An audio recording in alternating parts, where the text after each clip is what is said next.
So, I've called this message, It's Not Fair. It's not fair. And I reckon that for everybody who is a parent in the room today, at some stage, particularly if you've got more than one kid, you will have heard the words, it's not fair. When I was growing up, I still have a younger sister. She was really, really annoying. She was 3 years younger than me. She isn't annoying anymore. Well, not most of the time anyway.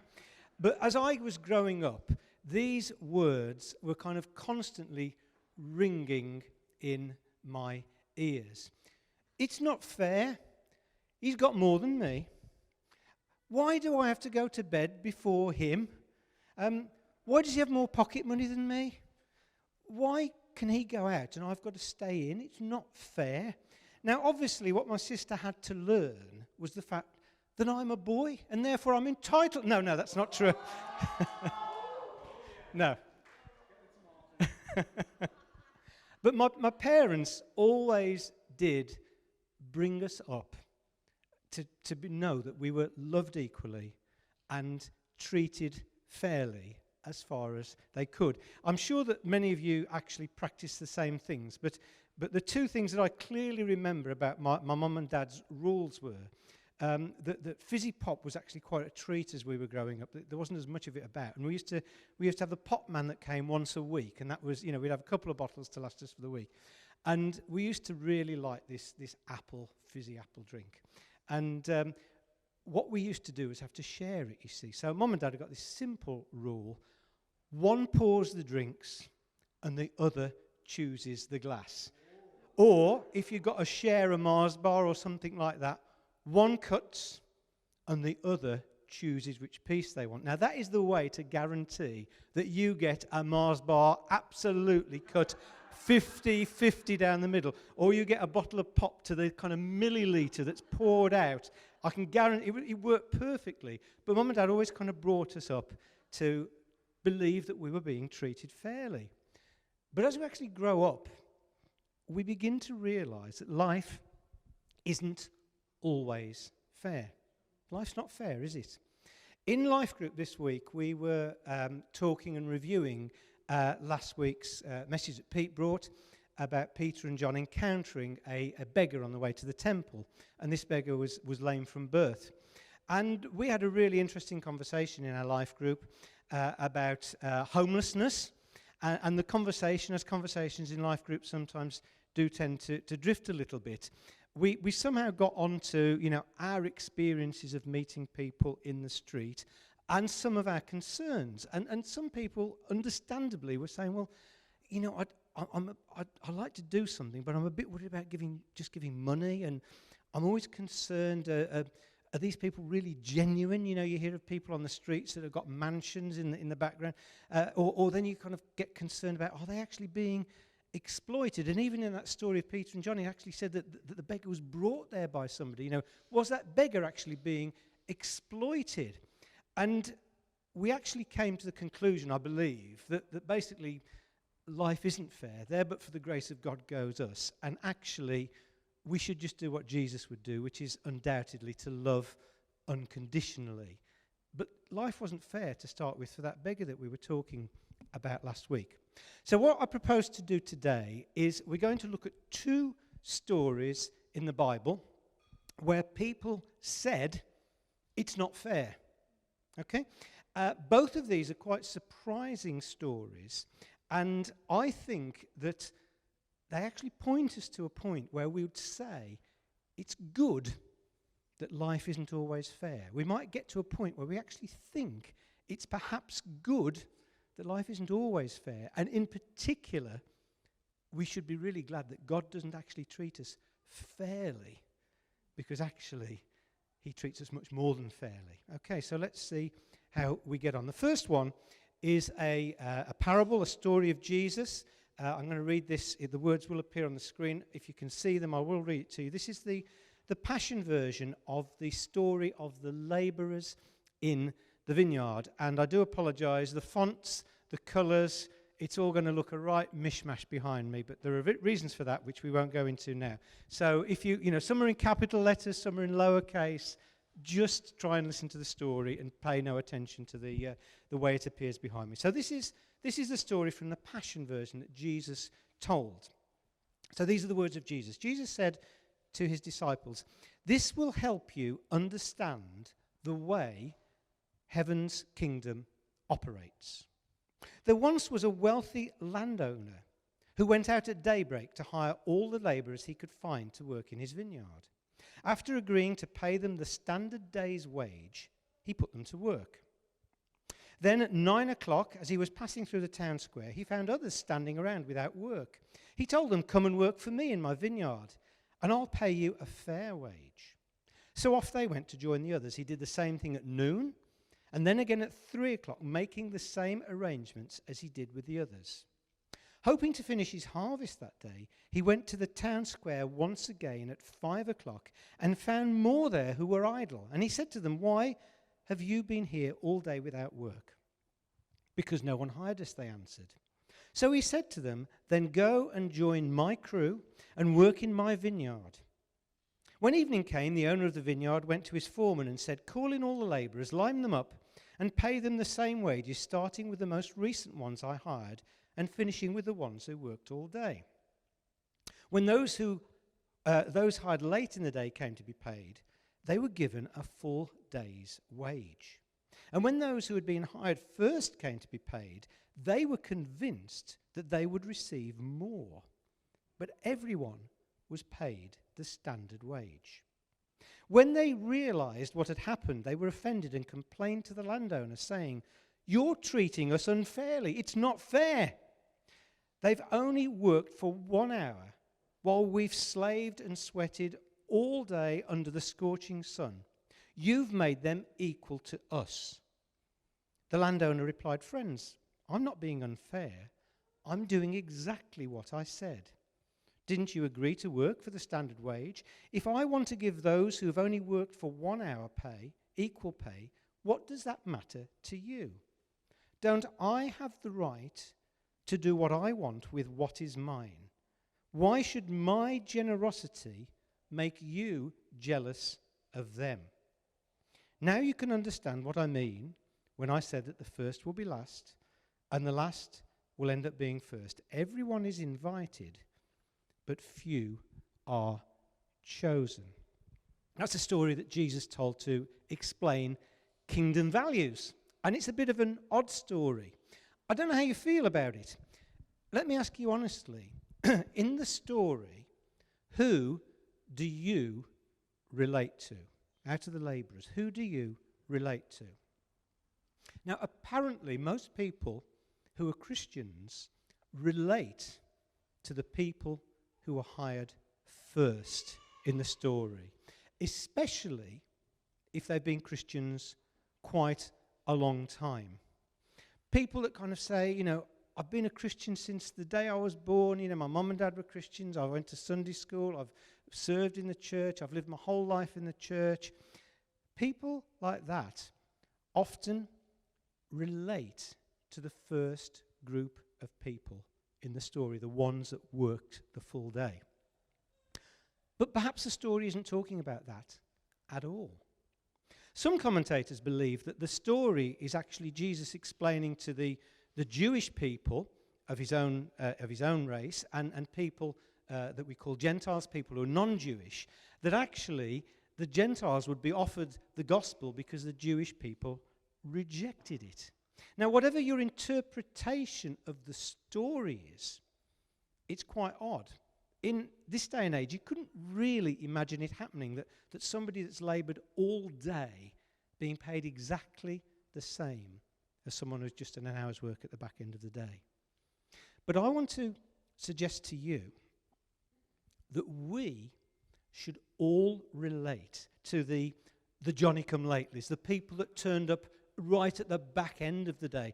That actually is the category where we should consider ourselves to be. Forget how long you've been a Christian, forget how long you might have been serving God, forget what you've done in the past, but consider yourself as one of these latecomers, these people that really got a lot more than they actually deserved. You know, they were rewarded well beyond the labor that they put in. Because Jesus told this story not to talk about fairness, but he told this story to explain a little bit more to us about God's nature, and in particular, God's grace and God's mercy.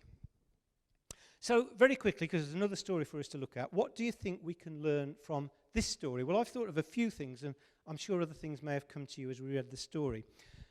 I'm just going to rattle these off fairly quickly just so we can keep moving. What do I think we can get out of this story? Well, the first thing I want us to remember is this. God dispenses gifts, not wages. Okay? Whatever you get as a Christian is not a reward for hard work. Every blessing we have is a gift from God, and it has nothing to do with our nature. It has nothing to do with what we've achieved for God. It is completely from God's generosity. God never pays wages. He just dispenses gifts. God may not reward us in the way we expect. Very often, I think most of us who've been Christians a little while would actually say that God's generosity to us is far, far more than we would expect. I'm glad life's not fair because God's given me far more than my fair share. And I think loads of people would relate to that. We can also learn that God deals with us according to who he is and not in respect of what we've done. It's down to God. Okay? This is a really important point. You need to hear this, folks, particularly if you're not quite certain whether or not you're a Christian. I can't repeat this often enough. You cannot work your way into heaven. You cannot work your way into heaven. When you die, it is not a matter of all of the good things you've done and all of the bad things you've done being put on a pair of balancing scales. You can't earn your way into heaven. It's not about the good works you've done. It's not about whether you've thought naughty thoughts. It's not about whether you've done naughty things. It's none of that type of stuff. The way that you get into heaven is simply by putting your faith and your trust in the person of Jesus Christ. You can't work your way into heaven, but let me tell you, friends, if you're a follower of Jesus, that's where you're headed. That is the reward for all of us. And then perhaps the last point quickly that I think we can get from this story is this. We mustn't ever compare ourselves to others. It will only ever produce envy and jealousy. I say this to people who have been in church a long time. You know, we look around and we see other people with ministries and we see other people with gifts. Are we looking around and thinking, God's blessed someone there who's not as deserving as me? It's so easy to think that. It's so easy to compare yourself and think, I couldn't stand up and preach like John or Peter. I couldn't stand up and sing, or I couldn't serve at Hope House. I couldn't do this. That's not the way it's meant to be. We must never, ever compare ourselves to others. It will just make us feel down. It's not the way God wants us to be. God blesses each of us as he sees fit, and we should all accept it. There's a verse in the scriptures, I think if we can get this one up for me, Darren, just to round this bit up. This verse I just came across from Hebrews chapter 4:16 as I was just preparing today. It's one that we have spoken about in the past, but from a different point of view here. Hebrews 6:14 says this, "Let us then approach God's throne of grace with confidence, so we may receive mercy and find grace to help us in our time of need." Grace is receiving a gift you don't deserve. Mercy is not receiving the punishment you do deserve. That's the difference between grace and mercy. That little verse there from Hebrews says, we receive mercy, the free gift of God. We find grace. Perhaps as we live our Christian lives, we need to look and see the grace of God more often in our lives. Okay, so that's the first story about unfairness, and the second story that we're going to read is actually probably almost my favourite Bible story. It's only a few verses, but I do really just love this story of Mary and Martha. So I'm going to read this to you, and then we're just going to look at this and wrap things up today. But this is also a situation where something happened that wasn't necessarily fair. I'm going to read this from a more traditional version. This is from the New King James Version. Okay. Now it happened, this isn't a parable, by the way, this is actually a kind of true story. The story of the labourers was a story that Jesus made up, if you like, to teach from. This is actually an event that actually happened. Now it happened as they went there that he entered a certain village. That's Jesus entered a certain village. And a certain woman named Martha welcomed him into her house. And she had a sister called Mary, who also sat at Jesus' feet and heard his word. But Martha was distracted with much serving, and she approached him and said, "Lord, do you not care that my sister has left me to serve alone? Therefore, tell her to help me." And Jesus answered and said to her, "Martha, Martha, you are worried and troubled about many things, but one thing is needed. And Mary has chosen that good part which will not be taken away from her." As I say, one of my favourite stories about this family that we read about in the Bible, Mary and Martha were sisters of Lazarus, who Jesus raised from the dead. They were very close. Probably when we read the stories of Jesus, these were probably the people we read about who were the closest buddies of Jesus, other than his 12 apostles, the 12 followers of Jesus. They were close family friends, sisters of Lazarus, and they lived in a place called Bethany, which was just a couple of miles away from Jerusalem. So I would imagine that Jesus went to their house quite regularly. You know, he was out working in the week, and I'd imagine he'd go there for Sunday lunch with them. You know, he'd hang out with them. They knew him well. But this story is at a time when Jesus' ministry was really popular, and there were thousands of people following him around. It was probably, I mean, Bethany itself, you know, it's the name of a place of peace and rest. And I would imagine that this place was a bit of a respite for Jesus, you know, a bolt hole that he could go to, a place where he could be himself and hang out with his closest friends, Mary, Martha, and Lazarus. So we read this story that Jesus was coming. Now, if you've got people coming to your home, particularly for something to eat, you know, there's quite a lot of work to do, isn't it? Our house is never cleaner than when we've got people coming to visit us. I don't know why, but that's just the case. You know, we've got to clean rooms that they're never going to go into. We've got to make sure that the upstairs toilet's clean, even though they're ever going to use the downstairs toilet. It doesn't matter. The house has got to be immaculate. We've got to get the house ready. You've got to get the food ready. And some people just have that kind of real lovely gift of generous hospitality and welcome you into the home. For other people, it's actually harder work. Some people find it quite stressful to have strangers into their house. You know, it is a genuine gift to have the gift of hospitality. So we can just imagine these two sisters getting the house ready, getting the food ready. Jesus is coming. From what we read, it appears that there were probably other visitors as well. So it's quite a big party that they had going on. And then Jesus turns up, starts talking, sharing, preaching, ministering, telling parables, talking about the football. I don't know. But he's there hanging out in the house. And Mary decides she wants to hang out with her best buddy. She's going to hang out, and she chooses to sit at Jesus' feet. Now, it's quite significant that it was at the feet of Jesus, because in those days, when the rabbis taught, the followers would normally sit at their feet. Paul, actually, in one of his letters, says that he was brought up at the feet of Gamaliel, which means that Paul was trained by this rabbi called Gamaliel, and he actually physically sat at this Gamaliel's feet. So it was a place of significance to be at Jesus' feet, a very special place, a place of privilege as well. But when you look at this verse, can we just go back a slide, please, Daz? If you look at these verses, you will actually see that it doesn't say that Mary hadn't done anything. It doesn't say that Martha had been slaving away for days on end, getting the house ready, and Mary had just been swanning about doing nothing. It actually says that Mary also sat at Jesus' feet.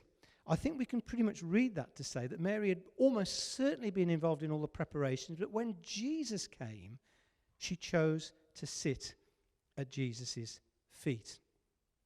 Martha, on the other hand, it says very clearly, and this is a key word in the story, Martha was distracted. That's a key word. Martha was distracted with much serving. I'd like to suggest to you that much serving possibly means over-the-top serving. Now, I've got a great personal experience of this growing up. My mum was a total Martha-spirited lady. She loved having people round. She loved looking after people. But Mum could never, ever stop fussing when people came. And in fact, we'd be sitting there, and instead of just hanging out with her family and her friends, she was constantly up and down on her feet. Can I get you this? Do you want this? And actually, I would genuinely say that my mum was so over the top with her fussing that it could sometimes be a bit off-putting, that people felt a little bit uncomfortable, because instead of just hanging out together, it actually got to the stage where Mum was constantly trying to give people things, do things for them. It was just in her nature in a way. But Martha was distracted. Working hard for Jesus wasn't the problem at all. The problem was that Martha had become distracted by it.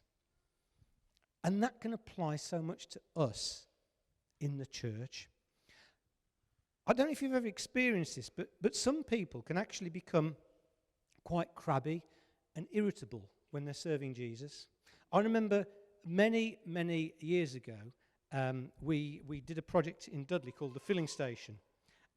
And a local guy, who many of you will know, so I won't name him, came up with the idea and the vision.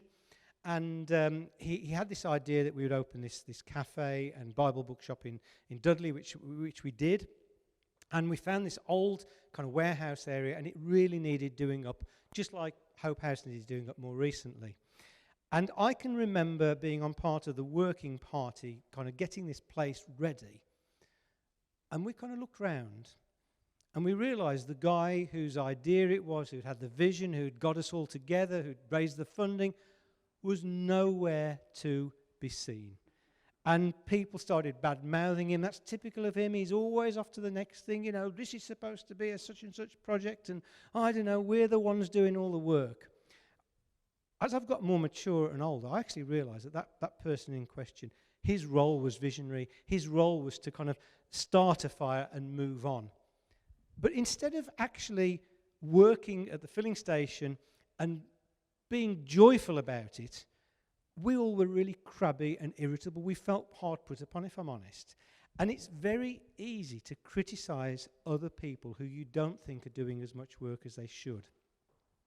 It's as if Martha's spirit was saying to her, the work in itself is enough. I've got this job to do, and I'm going to do this job, and that it's all about this job that I've got to do. Where Martha's spirit, it seems to me, is more about asking, is Jesus actually pleased with this? I'm doing this, but is Jesus pleased with it? Or am I just doing it because it's something I feel I ought to be doing? It's a difficult one, but when we're involved in church, it's so easy to be distracted away from Jesus and to be looking at the stuff we're doing rather than to be looking at the Master. It's so easy. Can we just flip back to the next slide, Dan? So, I love Jesus' response. I just love the fact that it says here, Jesus said, Martha, Martha. He said her name twice. When you hear that, can you hear the love in Jesus' voice for Martha? Can you feel the compassion and the understanding and the fact that she was one of his best buddies and he loved her intensely? But it was Martha. Oh, Martha. The love that Jesus had for her. And he actually said to her, as we just read, you're so worried and troubled about many things. You've got the weight of the world on your shoulders. You're rushing around. You can't settle. You're anxious about this. You're worried about so many things. And Jesus says, but actually, only one thing is needed. Only one thing is needed. Now, I've done a little bit of research. And in the Bible, there are at least 3 times when the Bible talks about one thing. So there's 3 lots of one things. Now, that doesn't mean there are 3 things, but there's 3 lots of one thing, okay? I'll read this to you. In the Psalms, in Psalm 27, verse, and you might actually Google and find some others, but these were the 3 I came across. In Psalm 27, verse 4, it says this, the psalm writer, I think it was David, says, "One thing have I desired of the Lord, that I will seek, that I may dwell in the house of the Lord all the days of my life, to behold the beauty of the Lord and to inquire in his temple." So David said, one thing I want to do is to dwell in the house of the Lord. Story from Jesus. In Luke chapter 18, verse 22, we read these words. Jesus was talking to somebody, and he said, when Jesus heard these things, he said to him, "You still lack one thing. Come and follow me." So the one thing in the Old Testament was dwelling in the house of the Lord. The one thing that Jesus said is, "Come follow me." And then St. Paul in Philippians 3:13 and 14 says this. Paul writes, "Brothers, I do not count myself to have apprehended, but one thing I do." So Paul is saying there's only one thing I'm really got to be involved in, one thing I do. Forgetting those things which are behind me and reaching forward to those things which are ahead, I press towards the goal for the prize of the upward call of God in Jesus Christ. So Paul is saying the one thing for him is pressing forward to the goal. Now, I believe that those 3 one things can actually all be merged together into one massive big one thing. Okay, so the one thing that Jesus was really talking about when Mary was sitting at his feet, and he's saying only one thing is required, is this: dwell in the house of the Lord, follow me, and press on to the goal. Does that make sense, that those 3 individual things can be linked? You don't dwell in the house of the Lord and do nothing else. You don't just follow Jesus blindly, and you don't just look ahead and ignore everything else, but you do the 3 one things together. And Jesus is saying to Martha, be like Mary and concentrate on the one thing.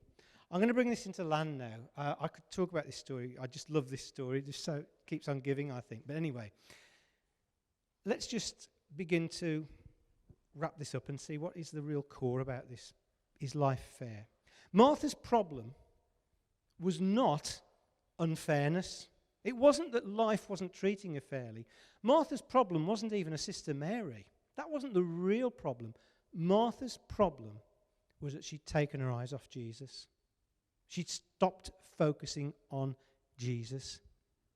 So I want to ask you today a question for everybody, but I actually want to say especially if you're involved in leadership in the church or in serving in the church, and that's a lot of people serve in Springs Church, which is fantastic. But for all of us, if you're involved in church life, if you're involved in leading, if you're involved in serving, are you spending time at the feet of Jesus? Are you spending time with him as well as all of the other stuff that you might be doing? For those of us that perhaps have a calling and a feel about the area and that we're longing to see transformation in our community, if we're longing to see more unity in our community, if we're longing to see revival in our community, it's actually the same question. Are we spending time at the feet of Jesus? Because that is the sweet spot. That's what it's all about. That's what being a Christian is about in many, many ways, spending time at the feet of Jesus. Because if you sit at the feet of Jesus, it means that you accept him. You accept his teaching. It means that you obey him, that you're prepared to do what he says. If you sit at the feet of Jesus, it means that you're going to be in submission to him, that he will be your Lord, and that you will follow him. If you sit at his feet, it means that you have faith in him, that he will actually save you to the uttermost, that what he did on the cross is enough to save you completely. If you sit at the feet of Jesus, you're saying, I want to be your follower, I want to be your disciple. That's what it means to sit at the feet of Jesus. But sitting at the feet of Jesus is a special place as well. Sitting at the feet of Jesus is the place where you will find peace in your life. Sitting at the feet of Jesus is where you find true holiness in your life. Sitting at the feet of Jesus will be what gives strength to your faith. And as a result of that strength, you'll find joy in your life despite the circumstances that you're going through.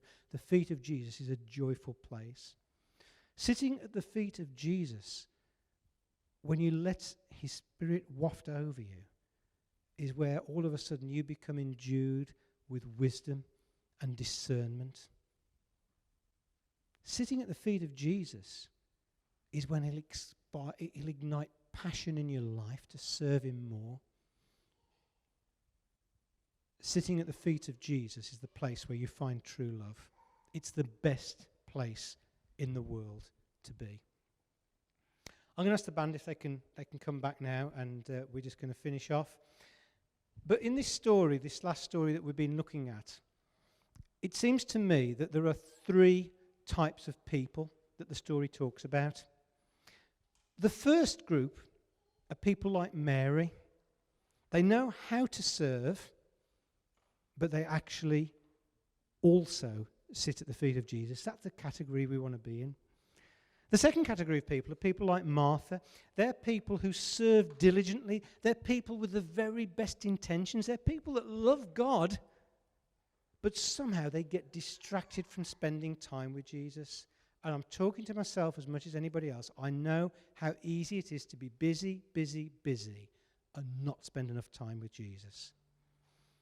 And then there's perhaps a third group of people that aren't like Mary or Martha at all, people that aren't even in the house, people that aren't actually even that bothered about him.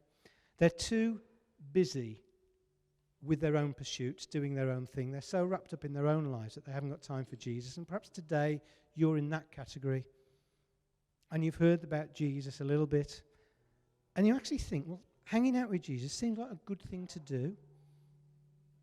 Becoming a follower of Jesus is a good thing to do. Becoming a disciple, putting my trust in Jesus, knowing that my sins are forgiven because of what he did on the cross, is the best place to be.